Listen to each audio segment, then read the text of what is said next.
ഞാൻ എൻ്റെ ഭാര്യയെ കൊന്നളഞ്ഞു.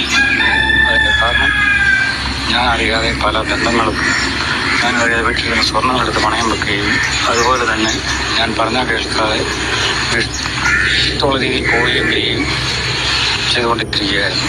കൊല്ലം പുനലൂരിൽ ഭാര്യയെ ഭർത്താവ് വെട്ടിയും കുത്തിയും കൊലപ്പെടുത്തി. പുനലൂർ കലയനാട് കൂത്തനാടി സ്വദേശിനി ശാലിനിയാണ് ഭർത്താവ് ഐസക് കൊലപ്പെടുത്തിയത്. ഭാര്യയെ കൊലപ്പെടുത്തിയ വിവരം ഐസക് ഫേസ്ബുക്ക് ലൈവിലൂടെ വെളിപ്പെടുത്തുകയായിരുന്നു. ഈ വാർത്ത നിങ്ങൾ എല്ലാവരും അറിഞ്ഞിട്ടുണ്ടാവാം.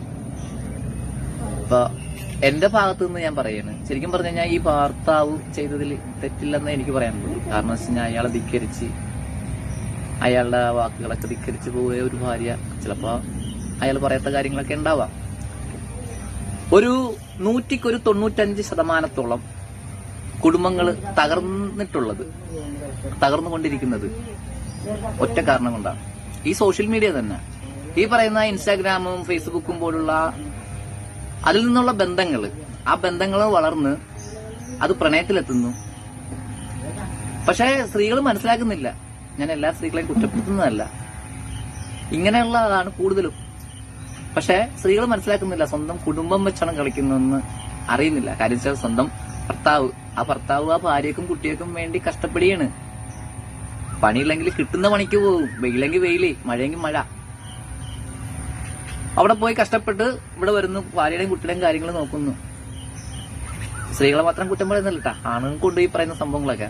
പക്ഷെ മനസ്സിലാക്കേണ്ടത്, 2 കുടുംബമാണ് തകരുന്നത്.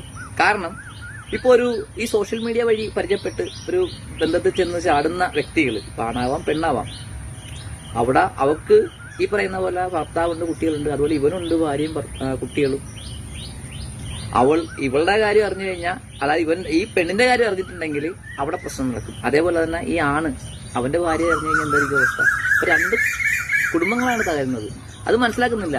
വർഷങ്ങളോളം പ്രണയിച്ച് കല്യാണം കഴിച്ച് ജീവിക്കുന്ന ആൾക്കാർ ഇതേപോലെ തന്നെ ഭർത്താവ് ശരിക്കും പറഞ്ഞു കഴിഞ്ഞാൽ കഷ്ടപ്പെട്ട് ഓരോരോ കാര്യങ്ങൾ, കടങ്ങളും ബാധ്യതകളൊക്കെ ആയിട്ട് അത് തീർക്കാൻ വേണ്ടിയുള്ള ഓട്ടത്തിലും ചാട്ടത്തിലും ഒക്കെ ആയിട്ട് നടക്കുമ്പോൾ ചിലപ്പോൾ ഒന്നും സംസാരിക്കാൻ സമയം കിട്ടില്ലെന്നുണ്ടാവും.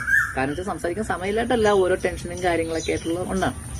പക്ഷെ അത് ഭാര്യ ഓർക്കണം എന്താണ്, ഇത്ര നാളായില്ലേ, അയാൾക്ക് എന്നോട് സംസാരിക്കാൻ താല്പര്യമില്ല, അയാൾക്ക് എന്നെ ഇഷ്ടമില്ല, അയാൾക്ക് വേറെ ഉണ്ട്. പക്ഷേ സത്യത്തിൽ ഇവിടെ എന്താണ്, ആ കുട്ടിക്കും അയാളുടെ കുട്ടികൾക്കും ആ ഭാര്യയ്ക്കും വേണ്ടി ജീവിച്ചു പോകുന്നതാണ് മനുഷ്യനാണ് ഇപ്പൊ ഈ കൊലപാതകം ചെയ്തിരിക്കുന്ന ആ ഒരു ചേട്ടായി. കൂടുതലൊന്നും എനിക്കറിയില്ല, ഞാനിപ്പോ ഈ പറയുന്ന ന്യൂസ് കണ്ട് കൊണ്ടാണ്. പക്ഷേ എന്റെ പൊന്നു സുഹൃത്തുക്കളെ, ഞാൻ ഒരു കാര്യം പറയാം.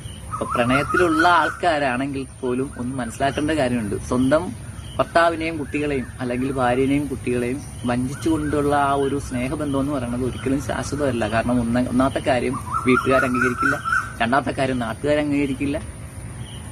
അതുമാത്രമാണോ, ഇപ്പൊ ആ വേറൊരുത്തന്റെ ഭാര്യനെ സ്നേഹിക്കുന്നു, അവള് ഇറങ്ങി വരാൻ തയ്യാറായെങ്കിൽ അവൻ സ്വീകരിക്കുമോ? ഒരിക്കലും ഇല്ല. അത് ഈ പെണ്ണുങ്ങൾ മനസ്സിലാക്കണം. അല്ലാണ്ട് ഇപ്പൊ ഒരു കാണാൻ കൊള്ളുന്നിടത്ത് കാശുകാരനാണ്, അല്ലെങ്കിൽ കാണാൻ കൊള്ളുന്നിടത്താണോ അവൻ, അല്ലെങ്കിൽ അവനെ എളുപ്പത്തിൽ അറിയുന്നൊരുത്തനാണ് എന്നും പറഞ്ഞ് ആ ഒരു പെണ്ണ് സ്നേഹിക്കുകയാണെങ്കിൽ അവളുടെ കാര്യം കട്ടപ്പുകയെന്ന് എനിക്ക് പറയാനുള്ളൂ. ഇപ്പൊ തന്നെ ഈ ചേട്ടൻ കൊലപാതകം ചെയ്തേക്കുന്നത്, അയാൾ പല പല കാരണങ്ങളൊക്കെ ന്യൂസ് വരുന്നുണ്ട്. അയാള് ഈ കൊല നടത്തിയിട്ടാണ് അയാള് ഫേസ്ബുക്കിലൂടെ ലൈവ് ചെയ്താ പറഞ്ഞേക്കണം, ഞാൻ എന്റെ ഭാര്യനെ കൊന്നു. എന്നിട്ട് അയാൾ പോയി പോലീസ് സ്റ്റേഷനിൽ പോയി കീഴടങ്ങി.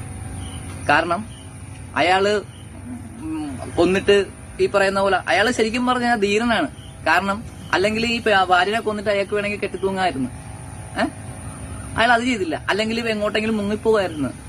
മുങ്ങിയോ? ഇല്ല. അയാൾ എന്താ ലൈവിലൂടെ പറഞ്ഞു, ജനങ്ങൾ അറിയാൻ വേണ്ടി ലൈവിലൂടെ, ഫേസ്ബുക്ക് ലൈവിലൂടെ പറഞ്ഞ ശേഷം നേരെ പോയി പോലീസ് സ്റ്റേഷനിൽ പോയി കീഴടങ്ങി. അയാളുടെ ജീവിതം പോയി. ഇനി ഇവർക്ക് കുട്ടികളുണ്ടോ എന്ന് എനിക്കറിയില്ല. ആ കുട്ടികളുടെ കാര്യം എന്തായിരിക്കും? അമ്മ മരിച്ചുപോയി, അച്ഛൻ ജയിലിലും, ആ കുട്ടികളാരും നോക്കും. അപ്പൊ എന്റെ പൊന്നു സുഹൃത്തുക്കളെ, എനിക്ക് ഒന്നേ പറയാനുള്ളൂ, ഈ പ്രണയം എന്നൊക്കെ പറഞ്ഞാൽ ശരിക്കും പറഞ്ഞാൽ കല്യാണം കഴിക്കണം മുമ്പ് ആകാം. പിന്നെ കല്യാണം കഴിച്ച് കഴിഞ്ഞാൽ ഭാര്യനെ സ്നേഹിക്കാം, ഭർത്താവിനെ സ്നേഹിക്കാം. അതല്ലാതെ മൂന്നാമത് വരുന്ന ഒരാള്, ജീവിതത്തിലേക്ക് മൂന്നാമതൊരാൾ വന്നിട്ടുണ്ടെങ്കിൽ ഉറപ്പായ കാര്യമാണ് ആ നിങ്ങളുടെ ജീവിതം തീരുമെന്ന് ഞാൻ ഉറപ്പ് പറയാം. ഇതേപോലെ തന്നെ, അതായത് 100% ബന്ധങ്ങൾ തകർന്നതുമായ ഒറ്റ കാരണം മാത്രമേ ഉള്ളൂ, സോഷ്യൽ മീഡിയയിലെ ഈ ബന്ധങ്ങൾ. ഓക്കെ എന്നാ.